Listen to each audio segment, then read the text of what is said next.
Kerala revenue department staff association Ponnani taluk സമ്മേളനം സംഘടിപ്പിച്ചു.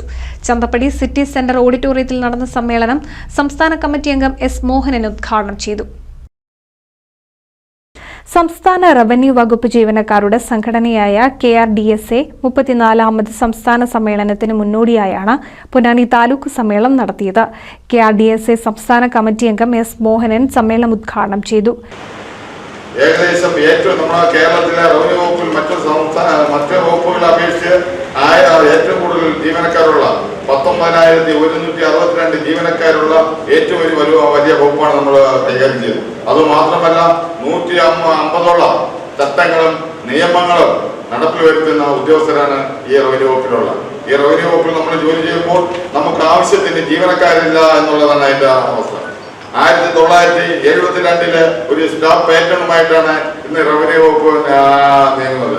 Revenue വകുപ്പിൽ സാധാരണ ജനങ്ങളുടെ കാര്യങ്ങൾ യഥാസമയം അവരുടെ കരങ്ങളിൽ എത്തിക്കുന്നതിന് വേണ്ടി അവരുടെ ജീവനക്കാർക്ക് യഥാസമയം അവരുടെ സേവനങ്ങൾ പൂർത്തീകരിക്കാൻ കഴിയാത്ത ഒരു സ്ഥിതിവിശേഷം ഇന്ന് കേരളത്തിലെ റവന്യൂ വകുപ്പിലുണ്ട്.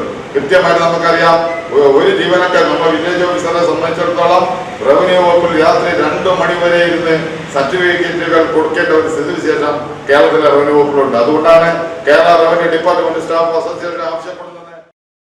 ലിൻഡോ ആന്റണി അധ്യക്ഷത വഹിച്ചു. KG രാജേഷ് പ്രവർത്തന റിപ്പോർട്ടും AK സനൂപ് വരവ് ചെലവ് കണക്കുകളും പ്രസന്നകുമാർ ജില്ലാ റിപ്പോർട്ടിംഗും നടത്തി. ഗിരിജ, T സുജിത്, KK ഗോപാലകൃഷ്ണൻ, രാജേഷ്, രതീഷ് എന്നിവർ സംസാരിച്ചു. NCV news Ponnani. Bharatanatyam, Mohiniyattam, Kuchipudi, music, violin, veena, mridangam, karate, yoga തുടങ്ങി വിവിധങ്ങളായ കലാമേഖലകളിൽ പ്രാവീണ്യം നേടാൻ നിങ്ങളുടെ കുട്ടികൾക്ക് വിശ്വാസത്തോടെ കടന്നുവരാൻ സൗപർണിക നൃത്തകലാക്ഷേത്രം ചങ്ങരംകുളം.